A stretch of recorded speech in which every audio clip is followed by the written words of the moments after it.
There aren't enough American workers. The solution is obvious: more immigrants. The U.S. labor market faces a shortage of 4 million workers. When the chair of the Federal Reserve talks about immigration, people should take notice. Chair Jerome Powell keeps bringing up the urgent need the U.S. economy has for more immigrants. Powell's remarks do not constitute a political cry, they represent more of a subtle jab at lawmakers on Capitol Hill, who let another year pass without codifying significant immigration policy changes despite failed lame duck, last-minute efforts. The big picture is clear: federal policy continues to undermine one of the most important inflation levers, the supply of labor. It's obviously not the only reason behind inflation, but the spigot of workers has tightened to the point where the country is down millions of working-age people. The supply-demand math is only going to get worse, given the demographic trends, which reveal just how much of a role immigration will play for the nation's future population growth. And yet, the political stalemate around solving the immigration puzzle feels impossibly futile to overcome because it's such a hot-button issue. Per a recent Axios scoop, President Biden plans to push again for immigration reform in 2023, looking for ways to provide legal status for so-called dreamers and increase the labor supply to help lower inflation. Biden is clearly late to the party in terms of linking immigration to inflation woes. The president should have done that this year, when his party controlled both branches of Congress. With the GOP in control of the House in the coming year, the odds of an immigration deal are fantastically minimal. Putting aside my cynicism, the White House's more immigrants to reduce inflation bid, if true, is worth a shot. That's how desperate the outlook is. In late November, during a speech at the Brookings Institute, Powell referenced the slower growth in the working-age population as a contributing factor to the labor supply shortfall.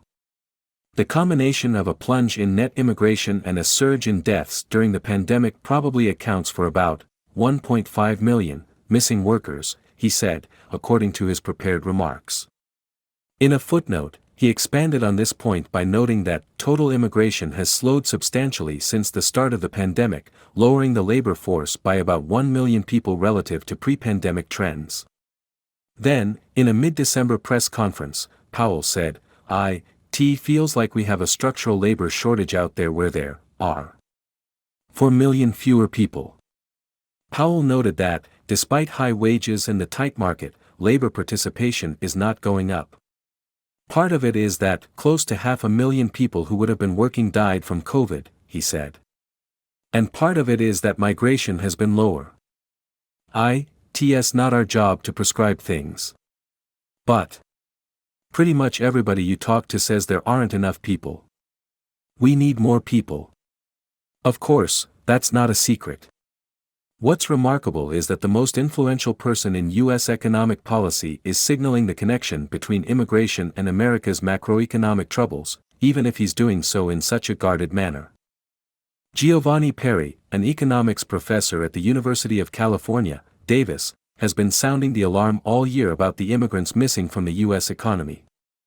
Perry's calculations found that by the end of 2021 there were about 2 million fewer working-age immigrants living in the United States than there would have been if the pre-2020 immigration trend had continued unchanged. One has to wonder why Biden and his economic team waited this long to go all in with the economic argument to publicly push for an increase on immigration. In 2023, the Republican-led House will be consumed by an ardent desire to do nothing substantial around immigration policy. Instead, Republicans want to impeach Homeland Security Secretary Alejandro Mayorkas. But Biden is to blame. His failure to fully push for meaningful immigration solutions to stave off an impending recession will surely go down as one of the worst mistakes of his presidency.